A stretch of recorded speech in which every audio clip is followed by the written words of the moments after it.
La oveja estaba parada en medio de la carretera. No estaba al borde del camino, ni pegada a la cerca donde solían acabar los animales escapados, sino en medio de él, de lleno, con una quietud que no era la del miedo, sino la de una criatura que había estado en algún lugar y había decidido que no quería volver, y había elegido el camino como una declaración. Era una oveja pequeña, de color crema, con manchas negras alrededor de los ojos que le daban una expresión de permanente y leve preocupación. Miraba la camioneta de Lupita con la atención de un animal que no ha tenido a otra criatura a la que mirar en mucho tiempo y está aprovechando al máximo la oportunidad. Lupita detuvo el camión. Llevaba 6 horas conduciendo desde San Luis Potosí, por carreteras que se habían ido vaciando progresivamente a medida que avanzaba hacia el norte, o hacia la región desértica de Zacatecas, donde el terreno se volvía plano y pálido, y las distancias entre las cosas no eran distancias entre otras cosas, sino distancias entre nada en particular y más nada en particular, y el cielo era enorme, como solo los cielos de los desiertos de gran altitud lo eran, no amenazante, simplemente muy presente, ocupando más del mundo disponible del que parecía necesario. Tenía 32 años, estaba embarazada de 5 meses y llevaba conduciendo desde las 6 de la mañana sin haber desayunado, con esa sensación particular de vacío mental que se produce cuando lo peor ya ha sucedido y el cuerpo ha entrado en el modo práctico de seguir adelante. Bajó la ventanilla. Ella le dijo a la oveja: «No puedo rodearos si os quedáis ahí». La oveja la miró con esos ojos rodeados de anillos negros y no se movió. La Lupita apagó el motor. Salió del camión lentamente, como solía salir de todo últimamente, negociando con su propio cuerpo, que se había estado adaptando al nuevo peso y al nuevo centro de gravedad con la paciencia, pero no la velocidad, de un proceso que seguía su propio ritmo. Se quedó de pie en la carretera del desierto y miró a las ovejas, y las ovejas la miraron a ella. A la derecha del camino, tras una valla con una sección inclinada y otra completamente derribada, se encontraba una propiedad. Había estado demasiado concentrada en el camino y en la conducción como para percatarse de ella al acercarse, pero ahora la veía. Una casa baja de piedra, larga y estrecha, con un pasillo cubierto a lo largo de la fachada y un patio de grava pálida con 2 jóvenes mezquites. Detrás de la casa, a un granero con paredes de madera desgastadas hasta adquirir el tono gris plateado de la madera vieja. Más allá del granero, una extensión llana de desierto alto que llegaba hasta una cresta de roca pálida a 1 kilómetro de distancia, con algunos dispersos ejemplares de lechuguilla a lo largo de la valla y la particular belleza austera de un paisaje que había decidido cultivar exactamente lo que las condiciones permitían, y nada más. La puerta estaba abierta. No la puerta de algo dejado descuidadamente, sino la puerta de algo que ya no estaba cerrado. Una distinción que su ojo había aprendido a hacer sin saber cómo. Las ovejas se dieron la vuelta y cruzaron la puerta abierta. No miró atrás. Había dicho lo que tenía que decir y había regresado a casa, y si Lupita quería seguirla, era su decisión. Lupita se quedó un momento en la carretera. Como el camión ya se había marchado. La carretera estaba vacía en ambas direcciones hasta donde alcanzaba la vista, lo cual, en ese paisaje, representaba una distancia considerable. El cielo era del azul pálido del desierto alto de Zacatecas en octubre, el azul más particular que jamás había visto. Ni intenso, ni dramático, simplemente absolutamente claro. El azul de un cielo sin nada que se interponga entre uno y él. Ella volvió a subirse a la camioneta y la condujo a través de la puerta abierta. Y ahí, amigos míos, es donde comienza esta historia. No en la ciudad que había dejado. No en la situación que la había hecho necesaria. Comienza en un camino desértico en Zacatecas, con una oveja parada en el camino como un pequeño signo de interrogación lanudo, y una mujer que llevaba 5 meses haciéndose preguntas, y finalmente siguiendo una de ellas a través de una puerta abierta. Si alguna vez una pequeña criatura se ha interpuesto en tu camino y te ha hecho detenerte y mirar a tu alrededor para ver dónde estabas realmente, esta historia es para ti. Lupita Garza había nacido en Matehuala, en el alto desierto de San Luis Potosí, la segunda hija de una mujer que fabricaba y vendía mantas de lana y de un hombre que conducía camiones de larga distancia y volvía a casa fines de semana alternos. con la particularidad de ser una persona que ama a su familia en abstracto y encuentra la versión práctica de la misma un tanto agotadora. Su madre, doña Consuelo, era de esas mujeres que trabajaban con las manos como algunos rezan, continuamente, con plena atención. Las manos nunca se separaban de la mente, pero expresándola en otro lenguaje. Criaba ovejas en el pequeño terreno detrás de su casa, las esquilaba ella misma, lavaba la lana en la palangana de piedra, la cardaba a mano y la hilaba en el uso que había sido de su propia madre, y tejía las mantas en el telar que ocupaba la habitación más grande de la casa con la autoridad que le correspondía a aquello que las alimentaba. Las mantas no eran decorativas.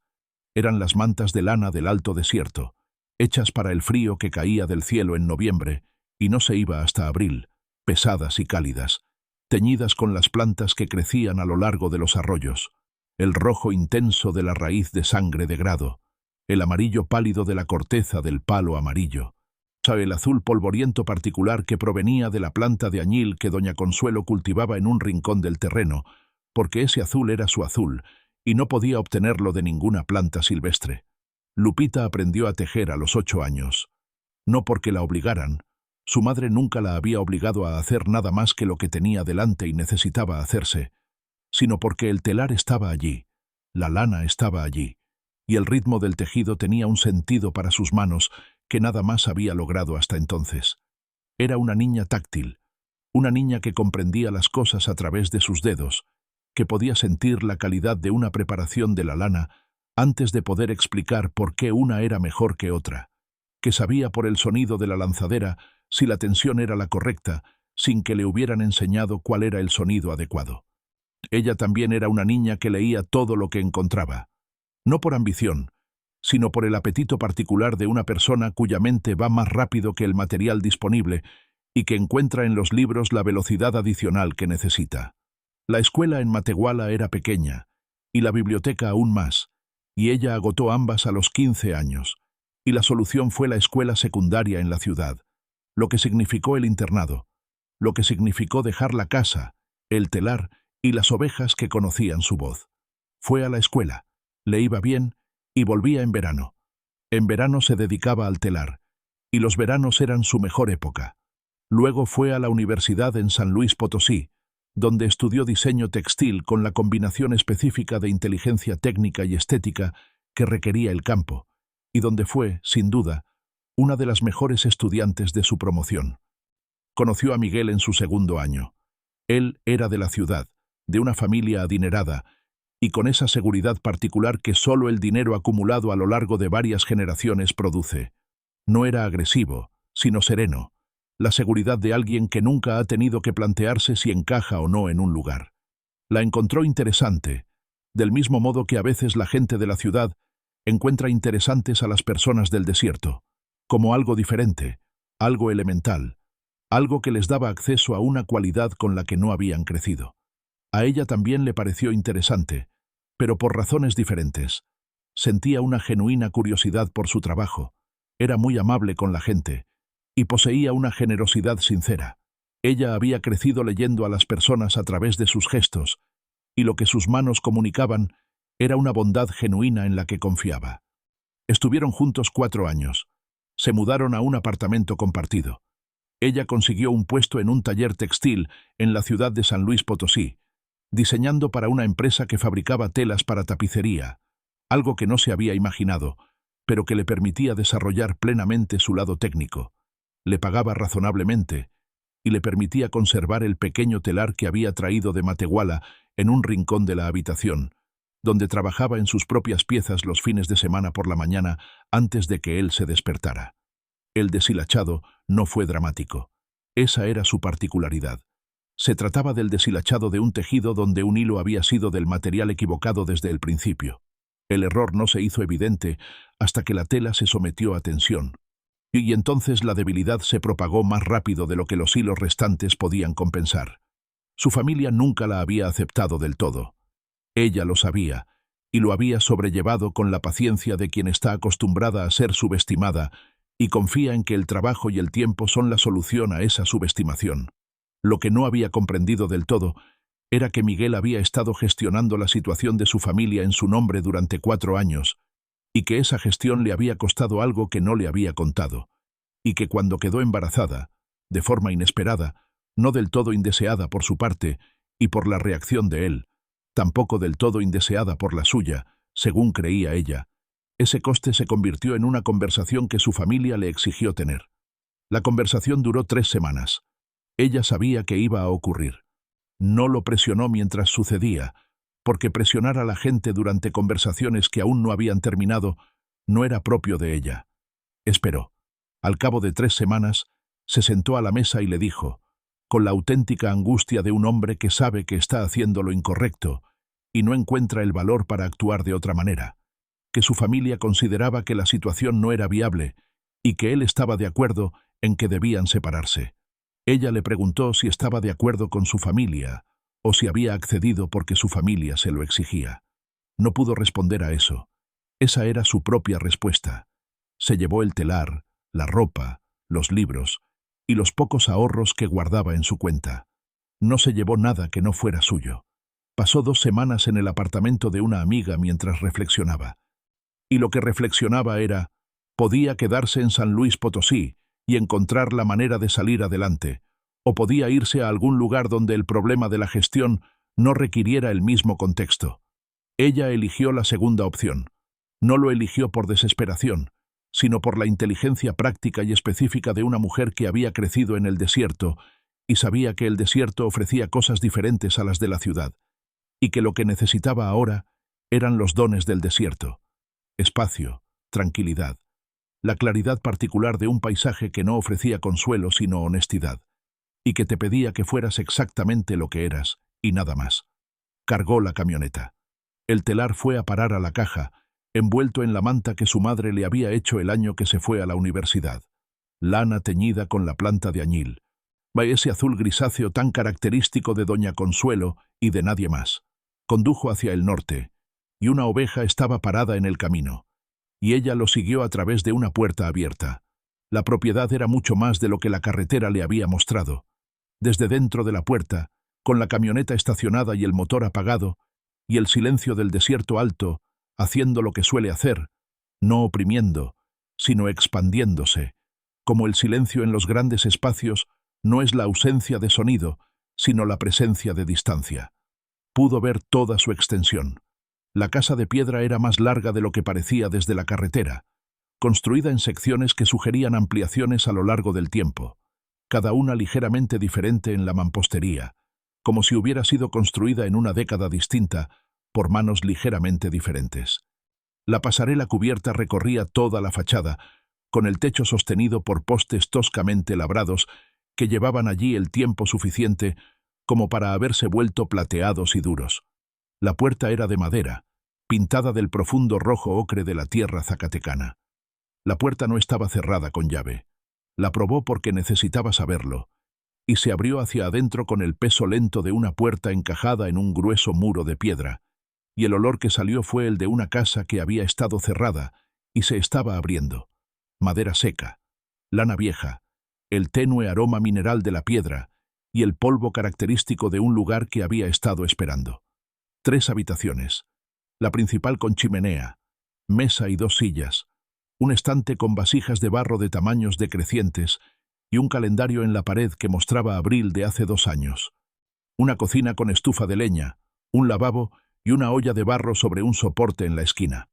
Un dormitorio con una cama de hierro forjado, sin colchón, y un baúl de madera contra la pared que contenía, al abrirlo, 2 mantas de lana dobladas con el cuidado de alguien que esperaba regresar, un par de guantes de trabajo y un pequeño paquete envuelto que no abrió porque no era suyo. Regresó a la sala principal. Se sentó en una de las sillas y dejó que la casa hablara. Las casas hablaban si te sentabas en ellas. Su madre se lo había dicho, que una casa te decía lo que necesitaba, lo que había sido y quién había vivido en ella, si estabas dispuesto a guardar silencio el tiempo suficiente para escuchar. Lo que esta casa decía era: he sido buena, me han usado bien, y me ha dejado alguien que tenía intención de volver. No decía: estoy abandonada. Decía: estoy esperando. Fue a buscar a las ovejas. La oveja estaba en el establo. El establo estaba en mejor estado de lo que parecía desde fuera. Las paredes estaban desgastadas, pero las juntas estaban firmes. El techo era de chapa ondulada con una esquina levantada que necesitaría reparación antes de las lluvias invernales. Dentro, un establo con paja vieja, un comedero, un cubo de agua seco, colgados en la pared, unas tijeras de esquilar en un estuche de cuero, un cabestro de cuerda trenzada, un cepillo desgastado hasta la punta. La oveja estaba en el establo. Había ido directamente al establo al entrar por la puerta, lo que le reveló a Lupita algo sobre la profundidad de su costumbre. Había estado viviendo sola en esa propiedad, pero había mantenido su rutina, o regresando a su establo y siguiendo los hábitos de un animal doméstico, incluso sin que nadie la cuidara. Lupita llenó el cubo de agua con la bomba manual que encontró detrás del granero. La bomba funcionó. El agua brotó fría y cristalina del acuífero del desierto alto, y las ovejas bebieron del cubo con la prolongada y persistente voracidad de un animal que se había estado alimentando con la poca lluvia que caía en el corral y que esperaba algo mejor. Se sentó en el borde del establo y miró a las ovejas. La oveja era pequeña, más pequeña que las ovejas de la península de Churra que criaba su madre, más parecida a la raza autóctona zacatecana, de esas que llevaban tanto tiempo en el desierto alto que se habían convertido en parte de él, con una lana más áspera que la de las razas mejoradas y una constitución más resistente, adaptada a las noches frías, los veranos secos y los escasos pastos del desierto. La lana no se había esquilado en al menos un año, posiblemente más. No estaba sufriendo. El animal estaba sano, con los ojos claros y las patas en buen estado, pero la lana había crecido demasiado, como la de una oveja que ha sabido sobrellevar su condición sin ayuda. El vellón era grueso y enmarañado en los bordes, con cardos y restos vegetales incrustados donde había estado pastando junto a las cercas. Lupita miró las tijeras de esquilar que estaban en la pared. Llevaba esquilando ovejas desde los 10 años, trabajando junto a su madre cada primavera, aprendiendo la técnica, la línea y el ritmo que hacían que el trabajo fluyera con fluidez. Hacía 6 años que no lo hacía. Pero esquilar era una habilidad que se guardaba en las manos como el tejido. No se olvidaba al dejar de practicar, sino que se conservaba, esperando a que las manos la recordaran. Sacó las tijeras del estuche de cuero y las abrió y cerró 2 veces. La bisagra estaba rígida. Encontró la lata de aceite en el estante, una de las vasijas de barro reutilizadas como pequeño taller, y engrasó la bisagra y la movió hasta que se deslizó con facilidad. La oveja se quedó quieta cuando ella empezó. No era la quietud entrenada de un animal esquilado con frecuencia, sino la quietud cuidadosa de uno que estaba evaluando la situación y había decidido tentativamente permitirlo. Lupita hablaba mientras trabajaba, no exactamente con las ovejas, sino en voz alta, como cuando alguien está presente escuchando aunque no vaya a responder. Hablaba de lo que hacía, por qué y de la lana, que según descubrió al trabajar con el vellón, era extraordinaria. Los animales del desierto alto producían una fibra diferente a la de las razas mimadas, más densa en el núcleo, con una lanolina natural que las razas comerciales habían eliminado mediante la cría selectiva, un tipo de lana más difícil de procesar, pero que merecía la pena procesar. Llenó el cubo que su madre habría llamado un abrigo completo, suficiente lana de una sola esquila para confeccionar algo de verdad. Cuando terminó, la oveja se sacudió una vez con la satisfacción de una criatura que se ha liberado de una carga y se reencuentra consigo misma. Lupita la llamó Ceniza. Ceniza, por el gris pálido que era su color natural bajo la larga lana, el gris característico de las plantas del desierto alto que se habían mimetizado con el paisaje. Regresó a la casa, bajó el telar de la camioneta y lo colocó contra la pared de la sala principal, donde la luz de la ventana orientada al este incidiría sobre él por las mañanas.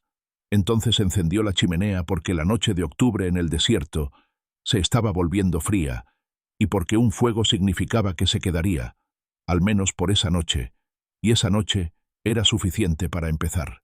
El dueño de la propiedad se llamaba Isidro Valenzuela, y ella lo descubrió al tercer día cuando un camión entró por la puerta conducido por una mujer de 60 años que se presentó como su hermana, doña Matilde, y que recibió la visión de Lupita, su telar, su fuego y su embarazo, con una expresión que pasó por varias emociones antes de decidirse por una con la que Lupita podía trabajar, que era complicada pero no hostil.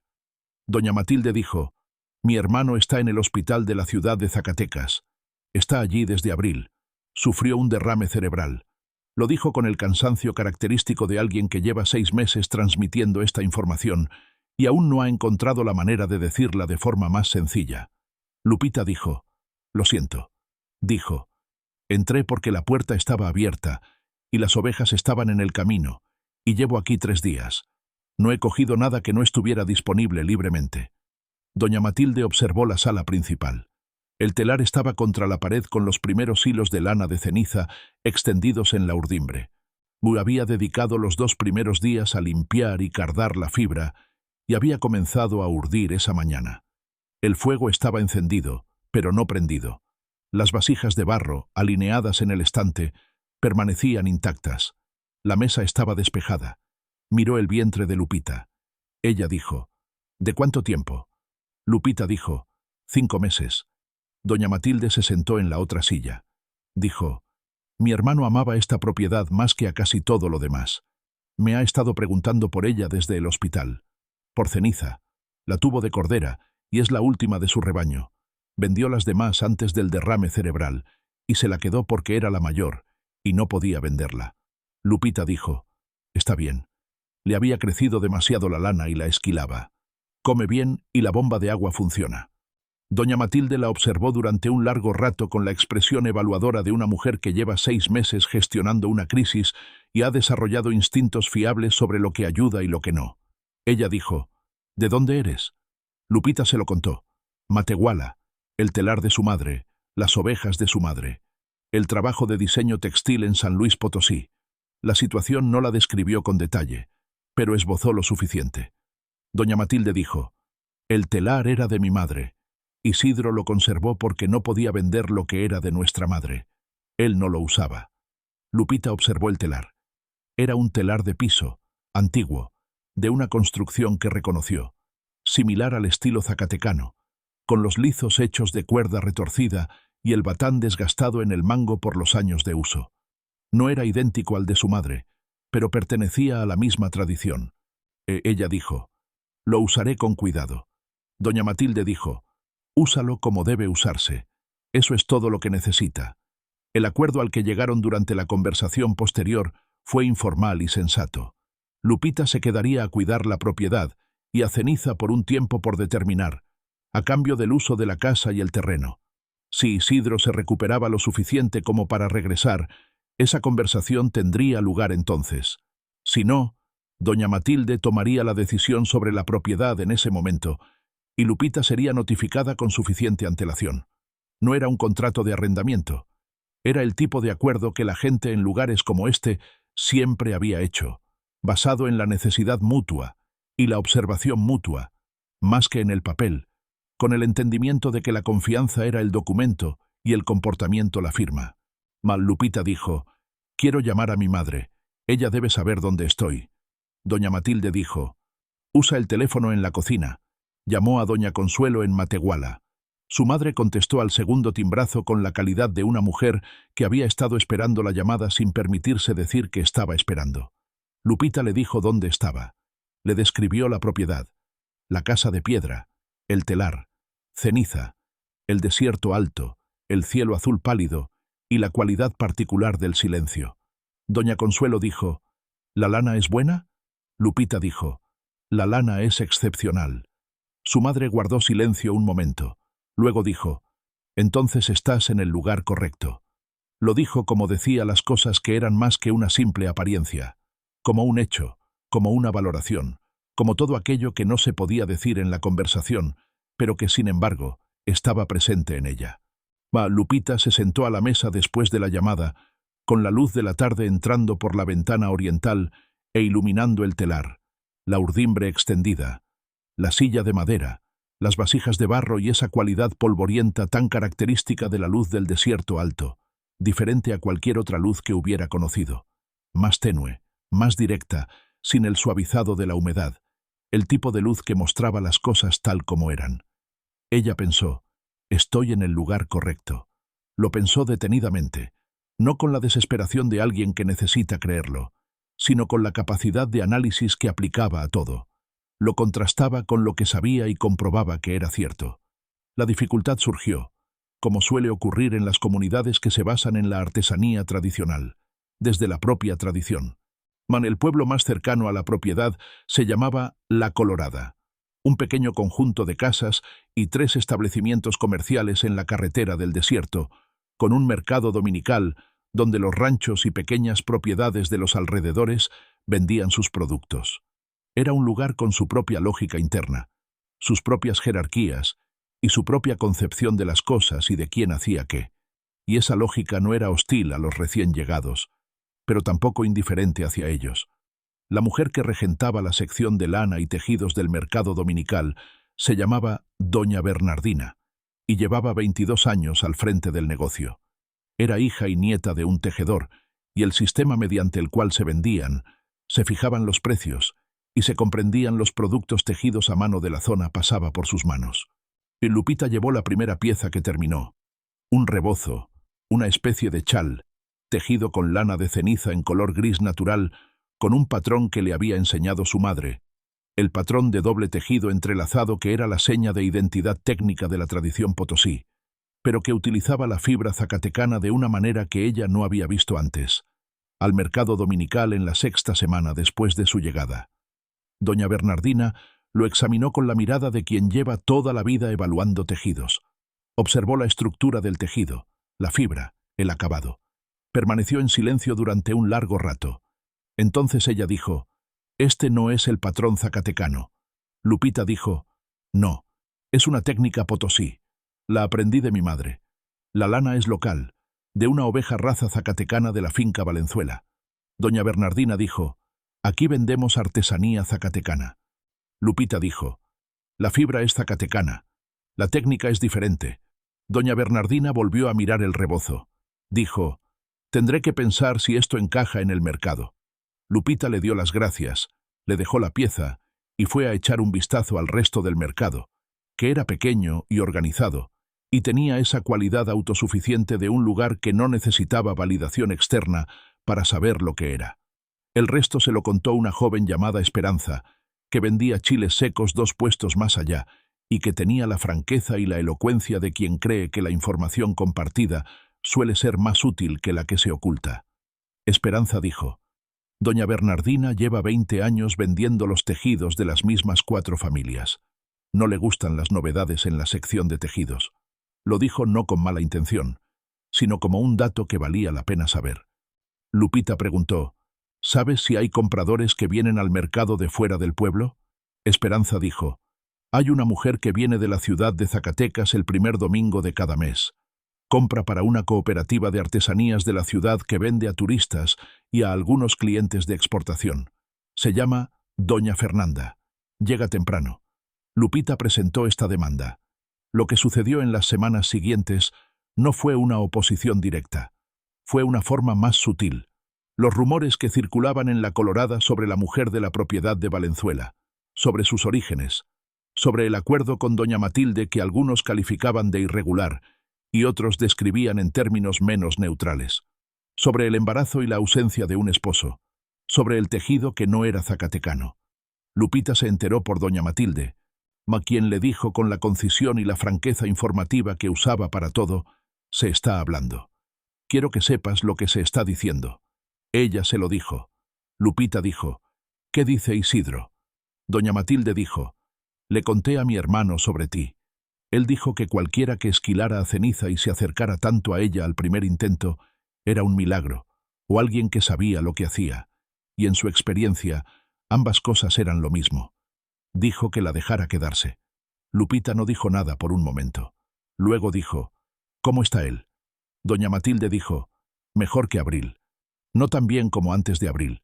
Ahora se sienta en la silla y pregunta por Ceniza cada vez que lo visito». Lupita dijo, «Dile que Ceniza está bien. Dile que duerme en el establo, que pasta por la mañana y que viene a casa por la tarde. Dile que la lana recién esquilada está en el telar». Pero doña Matilde dijo, «Querrá oír eso». Lupita volvió a la propiedad, a Ceniza, al telar y al trabajo, porque el trabajo era la respuesta a la conversación, y la conversación se resolvería por sí sola o no. Y mientras tanto, el trabajo era lo que tenía y lo que sabía. Para la quinta semana, ya tenía 7 piezas en el telar y tejía más rápido a medida que sus manos recuperaban toda su fluidez. La técnica de Potosí volvía a sus dedos con la fiabilidad de algo verdaderamente aprendido, y la lanzadera encontraba su ritmo en las mañanas del desierto alto, cuando la luz era mejor, el frío había salido de la habitación, y Ceniza era visible a través de la ventana, pastando en el patio. La noche más dura llegó en la 7ª semana, a mediados de noviembre. Entonces, cuando el primer frío intenso del invierno en el desierto alto apareció sin el aviso previo que dieron las condiciones climáticas menos adversas. Lupita tenía 6 meses de embarazo. Se encontraba bien. Era una mujer sana, y el aire del desierto le sentaba de una manera que no había previsto, por su pureza y la forma en que la altitud agudizaba sus sentidos. Pero también se sentía sola como nunca antes. Y estar sola con 6 meses de embarazo en una casa de piedra, en el desierto de Zacatecas en noviembre, era muy diferente a estar sola en un apartamento en San Luis Potosí. El frío llegó a medianoche. Lo sintió antes de oírlo. Esa cualidad particular del frío que no era solo la ausencia de calor, sino una presencia. Con el frío del desierto alto que descendía del cielo despejado, cuando las nubes se abrían y la tierra perdía su calor directamente a la oscuridad que la cubría. Despertó y el fuego se había apagado. La habitación estaba fría, con ese frío penetrante propio de una casa de piedra. Encendió el fuego. No era tarea fácil estando embarazada de 6 meses y a medianoche. La leña estaba en el cobertizo detrás de la casa, que se extendía al otro lado del patio, donde hacía frío y el camino estaba oscuro. Hizo 3 viajes cargando lo que podía, moviéndose con cuidado, con el centro de gravedad de su cuerpo haciendo lo suyo, y su mente ajustando cada paso en consecuencia. Encendió el fuego correctamente. Primero la yesca, luego los trozos pequeños y finalmente los más grandes, porque su madre le había enseñado que un fuego bien hecho a la primera merecía la pena y que uno hecho a toda prisa solo traía problemas. El fuego prendió. La habitación comenzó a calentarse. Entonces oyó a Ceniza. El sonido no era el habitual de la oveja, no era el leve balido que emitía por las mañanas cuando estaba lista para ser trasladada del establo al corral, ni el suave parloteo que ofrecía durante las horas de la tarde. Era el sonido de un animal con un malestar agudo, más agudo y urgente, que provenía del establo con una regularidad que decía: «Esto ha estado ocurriendo, y necesito que lo sepan». Lupita se puso el abrigo y las botas y se fue al establo. Ceniza estaba en el establo y estaba dando a luz. Esto fue inesperado. Lupita no sabía que Ceniza estaba preñada, y la lana crecida lo había ocultado todo y no la había llevado al veterinario. Y en la crisis de su propio parto, ni siquiera pensó en llamar a uno.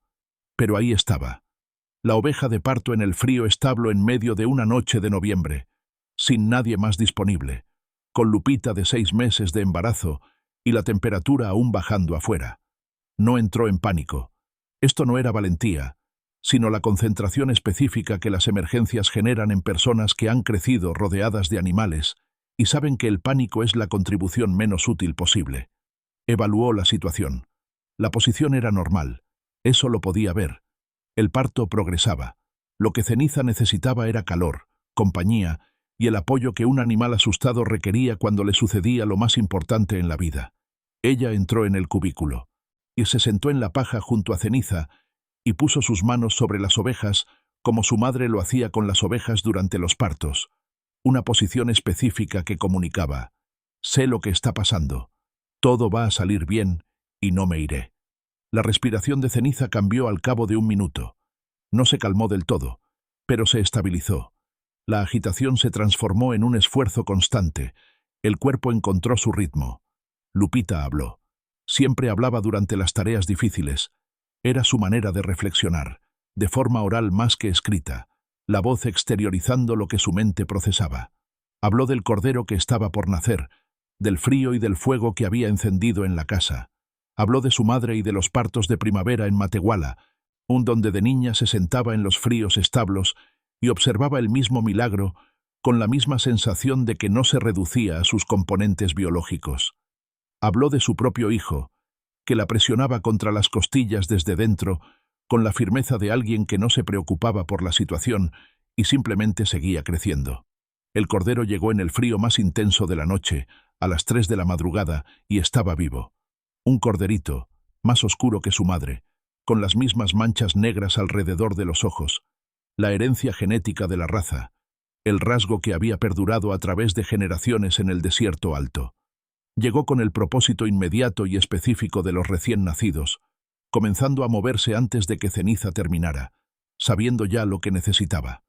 Lupita le aclaró la cara, Mel le comprobó la respiración y colocó al cordero en posición de lactancia, que se prendió con la seria dedicación de un recién nacido. Ceniza bajó la cabeza e hizo el sonido que hacen las madres animales cuando lo peor ha pasado y lo que han creado está presente y alimentándose. Un sonido bajo, exhausto y completamente satisfecho. Lupita estaba sentada en la paja con la espalda apoyada en la pared del establo y sentía el frío del granero y el calor de los dos animales a su lado y el peso de su propio hijo dentro de ella y esa cualidad particular de las 3 de la mañana en un granero de piedra en el alto desierto, cuando algo acaba de llegar al mundo. Ella le dijo a Ceniza: «Lo hicimos». La oveja la miró por encima de la cabecita del cordero, con esos ojos rodeados de anillos negros, y luego volvió al cordero, que era la única respuesta que importaba y la correcta. Lupita se quedó hasta que el cielo empezó a nublarse. Se quedó porque no iba a abandonarlos al frío hasta estar segura de que el cordero mamaba bien y la temperatura en el establo era soportable, y porque quedarse era lo que la noche requería, y no tenía nada más importante que hacer que eso. Cuando regresó a la casa, el fuego seguía encendido y la habitación estaba cálida. Se sentó en la silla junto al telar, se puso las manos sobre el vientre y le dijo a su hijo: «Tu turno llegará, y no tengo miedo». No tenía miedo del todo, pero estaba más preparada que antes. Doña Matilde llegó 2 días después. Llegó por la mañana, como a veces hacía, con cosas de su cocina y la información que se había acumulado entre visitas. Pasó por el establo antes de llegar a la casa, lo que significaba que había visto o escuchado algo sobre el cordero, y se quedó de pie junto a la puerta del establo mirando a Ceniza y al cordero, amamantando, sano, con las patas del cordero ya más firmes que al nacer, con la expresión de una mujer que recibe noticias que había esperado, pero de las que no estaba segura. No dijo nada durante mucho tiempo. Entonces ella dijo: «Isidro querrá saberlo». Lupita dijo: «Dile que es una cordera. Dile que tiene las marcas de su madre». Doña Matilde miró al cordero, a Ceniza, a la paja limpia, al cubo de agua lleno y a la ración de pienso que, según pudo comprobar, estaba bien racionada. Miró a Lupita, que tenía esa expresión de alguien que no había dormido mucho en 2 días y que no iba a mencionarlo. Ella dijo: «Te quedaste con ella, toda la noche». Lupita dijo: «No había nadie más». Doña Matilde dijo: «Casi nunca hay nadie más. Así son las cosas». Lo dijo con la convicción de alguien que ha conocido esa naturaleza toda su vida y se ha formado una opinión sobre ella. Una opinión que no era de amargura, sino una especie de aceptación lúcida de lo que se exigía a la gente en lugares como este. Fueron a la casa y doña Matilde puso sobre la mesa los utensilios de su cocina: una olla de frijoles cocidos con chorizo y epazote, un paquete de masa para tortillas, un frasco de salsa hecha con los chiles secos que eran la especialidad de esta parte de Zacatecas, más oscuros y ahumados que los chiles de las tierras bajas. Se movía por la cocina con la soltura de quien ha estado allí muchas veces, y de hecho, así era. Dijo, mientras se movía: «El telar». Lupita dijo: «El telar de tu madre. Espero haberlo usado como debía». Doña Matilde observó la pieza en el telar, casi terminada ya, un trozo de tela destinado a convertirse en un rebozo. El tejido doble potosí, en el gris natural de la lana de Ceniza, con un borde que Lupita había modificado del diseño tradicional, de una manera que, a la vez, guardaba clara relación con su origen y era claramente algo nuevo. Puso la mano sobre la tela. Recorrió con los dedos la superficie del tejido, con la destreza de alguien que había crecido rodeada de telas tejidas y sabía lo que estaba leyendo. Ella dijo: «Mi madre habría tenido opiniones sobre esta técnica». Lupita dijo: «¿Buenas o malas opiniones?». Doña Matilde dijo: ambas cosas. Tenía opiniones firmes sobre todo. Lo decía con la calidez sobria de quien describe a una persona a la que ama y extraña. Dijo, habría dicho que no era lo que ella sabía y habría dicho que estaba muy bien hecho. Ella regresó a la cocina, preparó café y se sentaron a la mesa.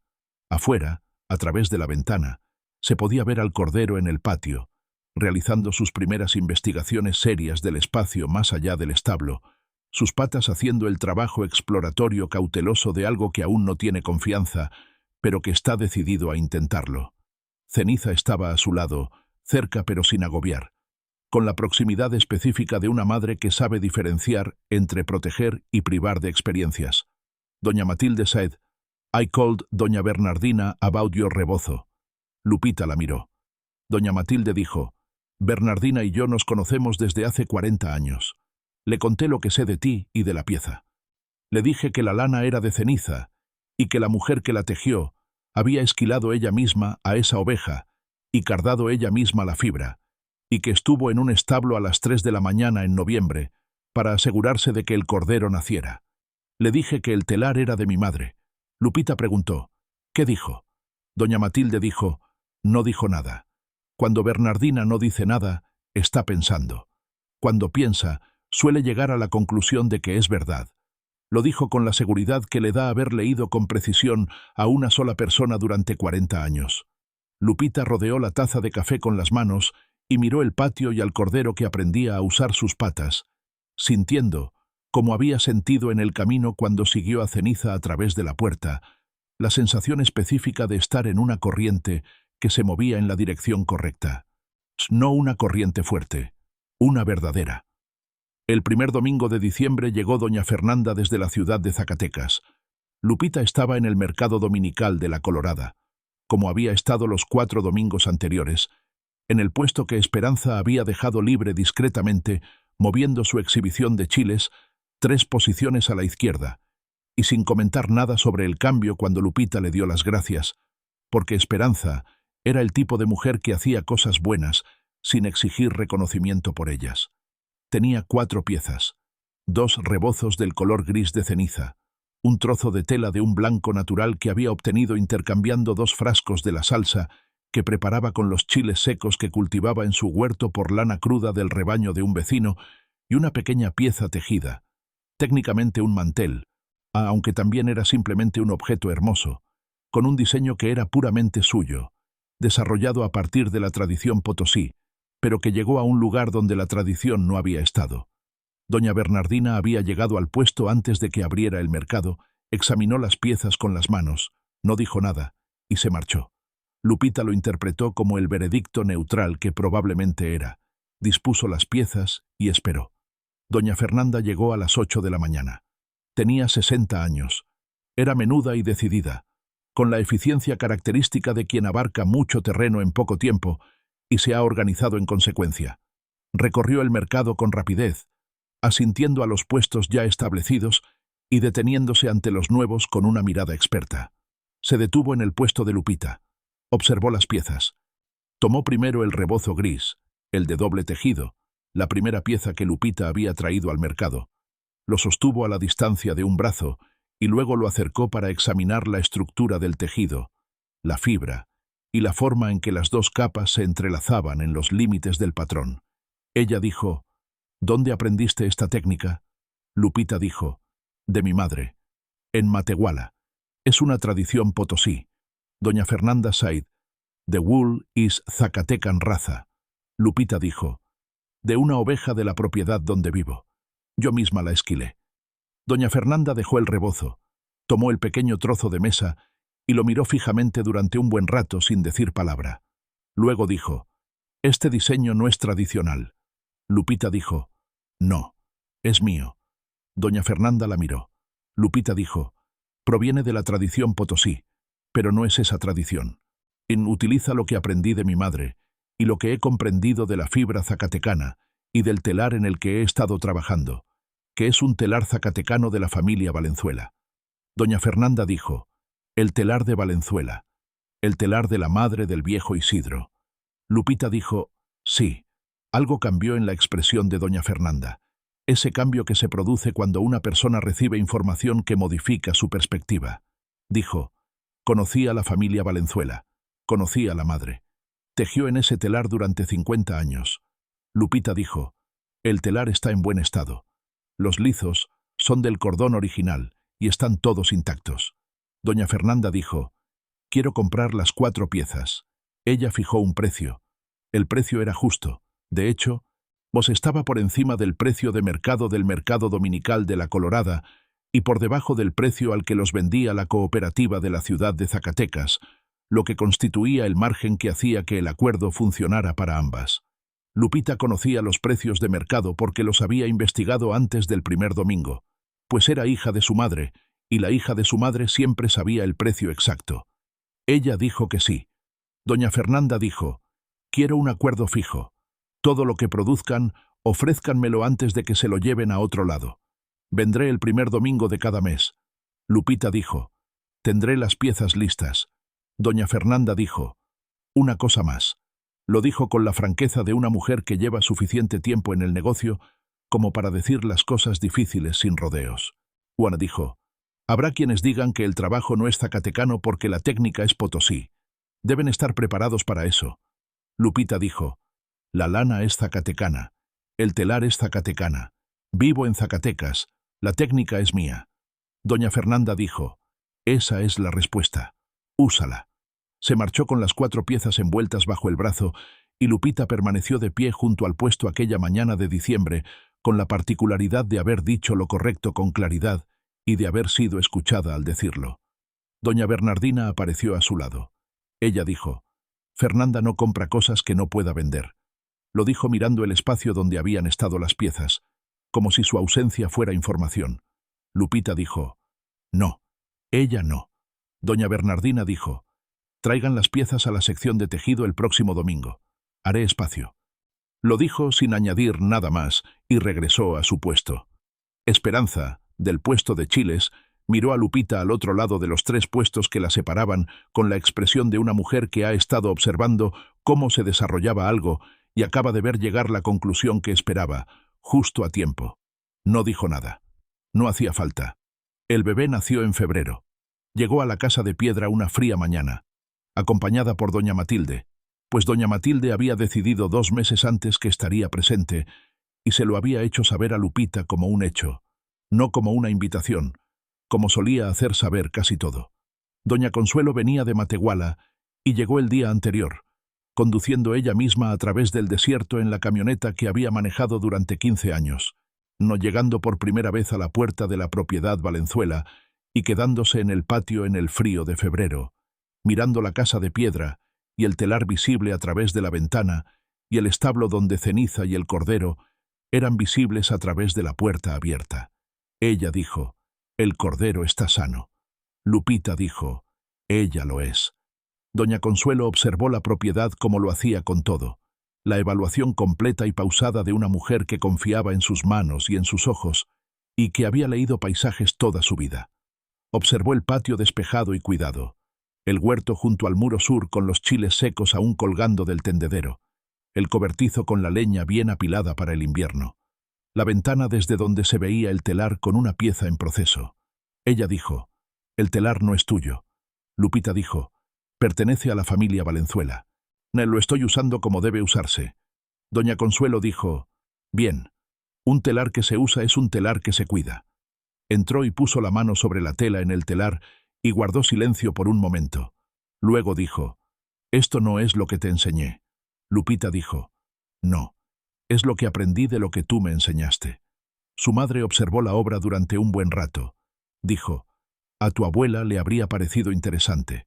Lo dijo como la forma más elevada de elogio posible dentro de la tradición que compartían, la cual no utilizaba la palabra bello para referirse a cosas que podían considerarse verdaderas. La bebé llegó a la mañana siguiente. Una niña. Llegó como suelen hacerlo los bebés que han decidido que llegar es su misión y que la cumplirán a lo grande.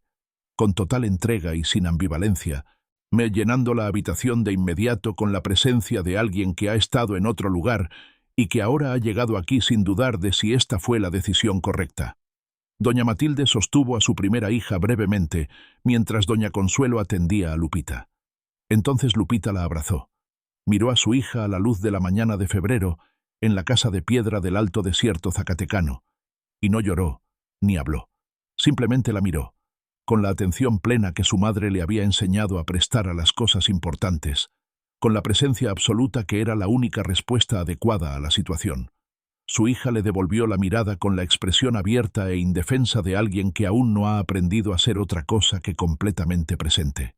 La llamó cielo, por el cielo del desierto alto que había estado sobre ella desde octubre, el azul pálido y claro que era diferente de todos los demás cielos bajo los que había vivido, el cielo que mostraba las cosas como eran.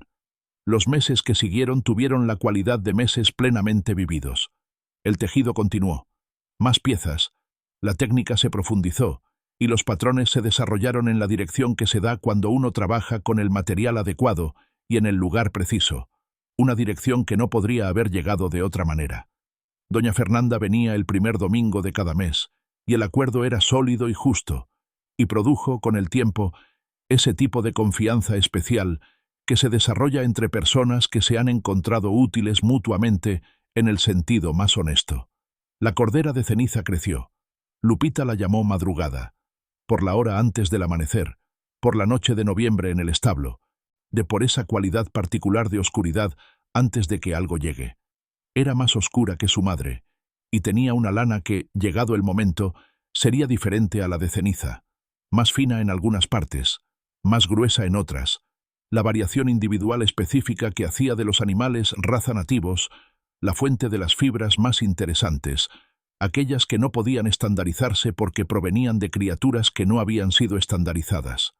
Isidro Valenzuela regresó a casa en abril. Llegó en la camioneta de doña Matilde, moviéndose con la delicadeza de un hombre cuyo cuerpo se había reacomodado tras lo sucedido y estaba aprendiendo a adaptarse a la nueva realidad.